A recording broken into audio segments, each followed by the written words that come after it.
Not long ago, I decided to ditch the corporate grind to pursue my passions for traveling and the great outdoors. So I sold everything, moved into a trailer full-time, and now I'm fishing my way across the entire country. There we go, fish on! Look at that! You're watching Field Trips with Robert Field. That was insane! Hey guys, welcome to another episode of Field Trips. Today I'm in Southeast Florida with two of my good buddies. I got Matt Eckert and Eric McDonald from Deep Blue Kayak Fishing. Well, let me tell you a little bit about what's been going on. I basically got back from Panama. I've been here for a week, and the weather has been horrible. It's been freezing cold for down here. The wind's been blowing 30 miles an hour every single day. Haven't been able to get offshore. Everything else has been blown out. No one's catching fish. So I hit up Deep Blue because I knew that if anyone was gonna help me get on some fish, help me get a video done, these guys were it. Eric, what are we going out for today? Our main species is going to be snook. They're all over the mangroves and stuff like that. We got a slight chance at tarpon. We see them in here every once in a while. Jack Crevalle. Matt, what is our kind of general strategy for today? So we got live bait, kind of like Eric said, they're going to be against the mangroves, deep pockets, and then also hit up some seawalls. And I think that's where we're going to do the best is just right against the seawalls. Simple enough. I mean, everyone else I've talked to said, hey, I want to go fishing. I got to get an episode done. Everyone was like, you're out of luck, basically. So these guys sound confident. We're going to get out here, see if we can't find some fish. Let's do it. Let's do it. Let's get on them.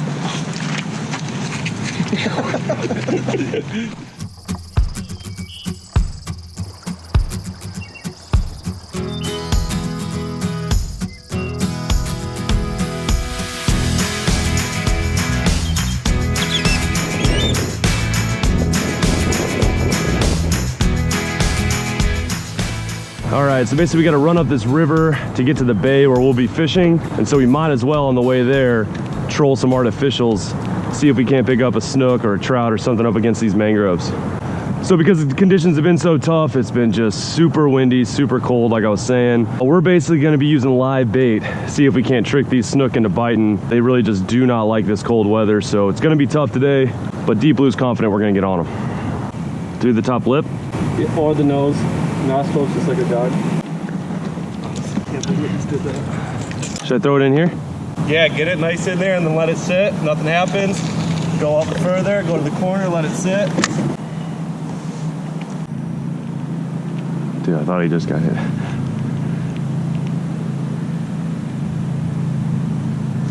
There we go. Oh! Hit, right? Yeah, for sure a hit. Was that too fast? No, he was going in there. Yeah, that's what I thought. That's No choice. It wasn't like he was swimming out with it. Just got hit by a snook. Really, you want to let these fish eat for a few seconds is what Eric and Matt were saying. But as soon as it hit my bait, it started running into the mangroves, and so I just kind of made the decision to set the hook right away to try to bully him out, because once he gets in there, never pull these fish out. So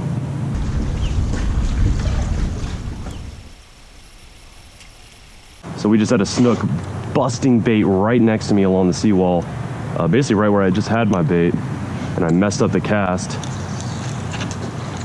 But we know there's one here. It looked like a pretty good one, so just got a fresh bait on. Hope this guy's still up against this wall. There you go, there you go, there you go.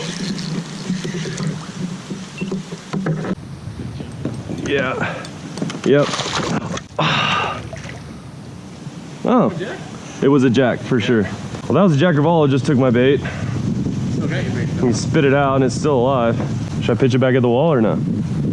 You still got the bait. Do one more. Do one more. Because he's like hurting. Yeah. All right, Fields went through his 8 baits. Doesn't matter. There we go. Yeah, that's good. Yeah, that's Jack's.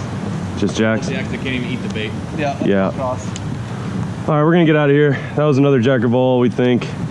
Basically, they're just too small to get these big baits in their mouths, so we're just wasting baits here. Jacks are a fun fight, but it's not what we're here for. All right, so I just got my third bite of the morning. We've only been out here maybe 30 minutes, which, given the conditions, I was not expecting it to be this hot and heavy, and so far I've messed up all 3. That one right there, I just set the hook way too soon. Just got excited, felt that weight. It's hard to be patient when you know you've got a fish with your bait in his mouth. Keep messing this up. Yeah, is that our cue to vacate? Well, he's kind of ruined it then after that. Sorry for disturbing the dogs. It's a pretty sweet spot. Dude, he was going nuts and now like, oh, my line's just super. Yeah, you're on. Oh! Another snook. That was a big one, dude. Yeah. I just had, I got a little thump and then the line went slack. And then after a minute, I reeled it in and realized that the line had come all the way over here. I came tight on it, set the hook, and the head on that snook right there. God, heartbreaking. That was a good one. big snook. Oh, look at that bait. Look at that big bait. Big fish. Ah. I love when a line just straightens out hard like that. Yeah, like right when I came tight, I was like, it feels like there's weight. Oh my God, he got smashed.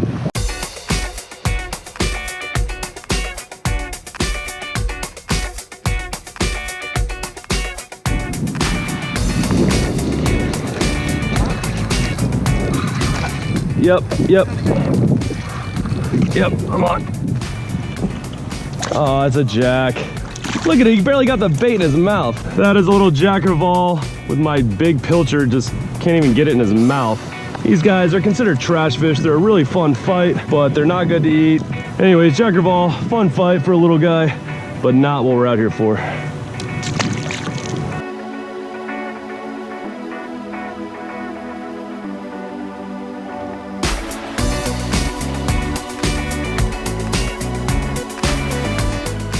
Hooked up, it's another snook.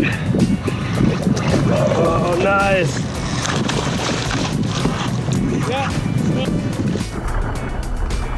Oh, hooked up to a snook. We're here in the river.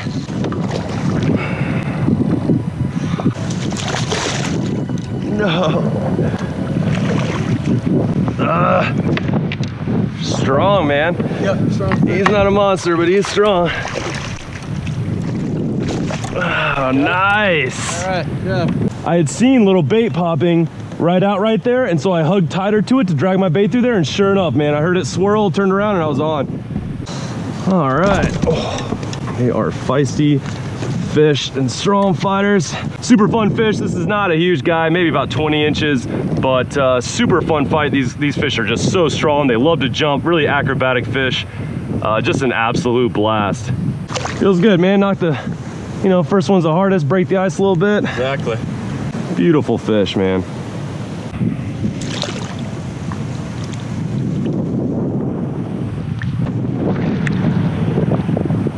And there she goes.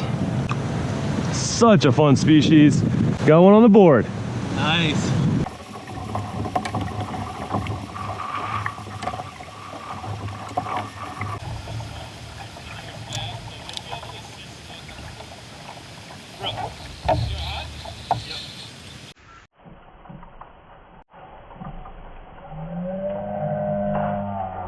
Holy shit, Corbin! Keep it tight. No!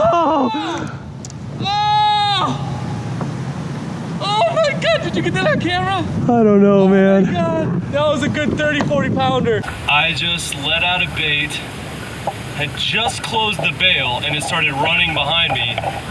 I set the hook, and what do you think, about 30 pound? 30, 40 pound tarpon. About 30, maybe pushing 40 pound tarpon jumped 6 feet in the air right behind my kayak. Tarpon is like my arch nemesis. That is the fish I want to hook out here more than anything. Didn't even think about the chance of hooking one today. And of course it jumped and spit the hook right away. My heart like literally stopped beating when that thing jumped out, dude. Like, I cannot believe that. I just let the bait in the water, close the bail, and boom, I'm on. And it's the fish I've been trying to hook for years now. That is the 14th tarpon I've ever hooked in my life, and I am now 0 for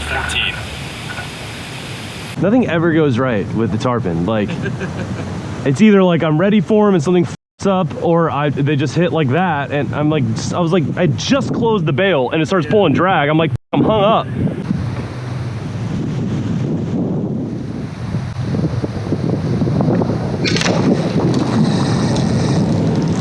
Hey!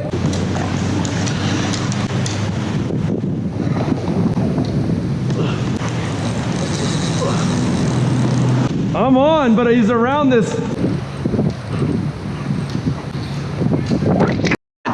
Damn it. He was just running the line against these oysters. Yeah, it was definitely a good fish. Dude, it was running my line. Yeah, my line is all frayed against those oysters. Well, Matt told me to run along these cement pilings for this bridge. I mean, literally my second pass through them just took something, but of course it went through the pilings around it, the other side, and I just couldn't get back around. I was trying to go through it, and there's just nothing I could do. It was on for a while, though. It felt like a good fish, but she gone now.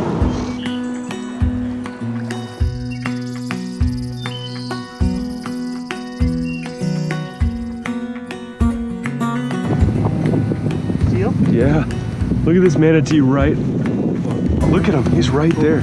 Look at that. Eric's made a friend here. This manatee is just chilling. Dude, that is so cool.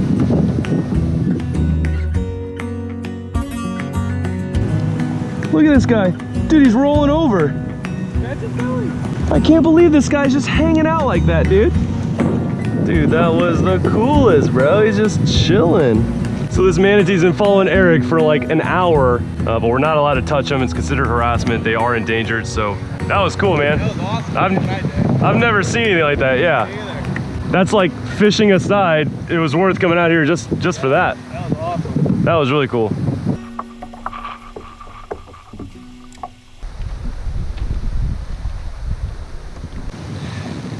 You going out? Yep. Here we go. Really nice snook. Roger's gonna try to run for trouble. Nice one. Got a fish on, nice snook. Oh no. Nice snook. Get over here. Look shallow. Nice snook, solid snook. Oh.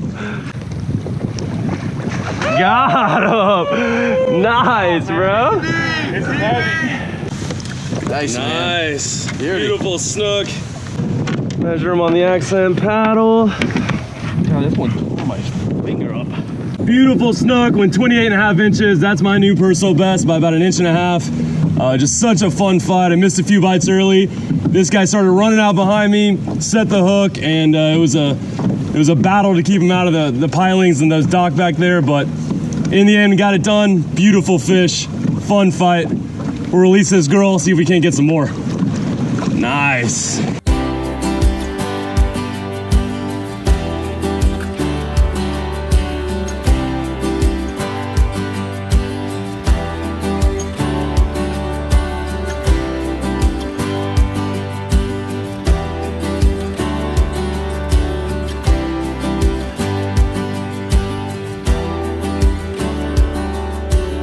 So one thing that I've always said, a good way to tell if a guide is a good guide or not is take a look at their pictures on social media, and if you see all their pictures are of them holding up big fish, that's not a guide you want to go with. So Deep Blue Kayak Fishing, Eric and Matt here, they're really good friends of mine, and even though we're good friends, I mean, I'm not paying them for today's charter, they have spent the last few hours just watching me fish. They're not using the baits, they're helping me, they're coaching me, they're telling me where to put the bait, telling me if I'm spending too much time in one area. I mean, they're just really been holding my hand today, and I've got a couple fish to the boat. So, you know, that's really to me the sign of a good guide, a guide that's really not fishing. They're there to help you fish and make sure you're doing everything right to maximize your chances of catching fish. So Deep Blue Kayak Fishing, check them out.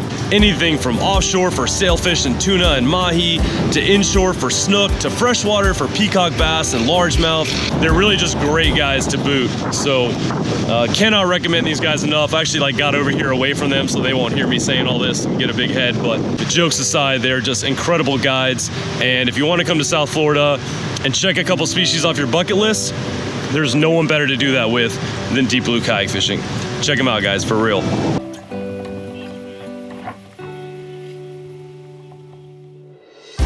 All right, guys, well, what a fun day on the water. I got 2 nice snook to the boat, including my personal best at 28.5 inches. I lost a monster snook about 5 feet away from the boat, and I jumped a probably 30, 35, maybe 40-pound tarpon. Such a fun day on the water. We got to hang out with a manatee that we named Laura for about half an hour to an hour. Cool experience, such a good time. But now we're at a bar a little ways down the street. Gonna get a little grub, a couple beers, enjoy the rest of the afternoon. Catch you guys on the next one. Yeah, that was good. Yeah. Cheers, fellas. Cheers. Nice job today, man. Good day on the water despite tough conditions. Literally everyone else I talked to was like, nah, dude, like nothing, like. It's been tough. You just gotta like grind on it. Finding bait this time of year is the hardest part, really.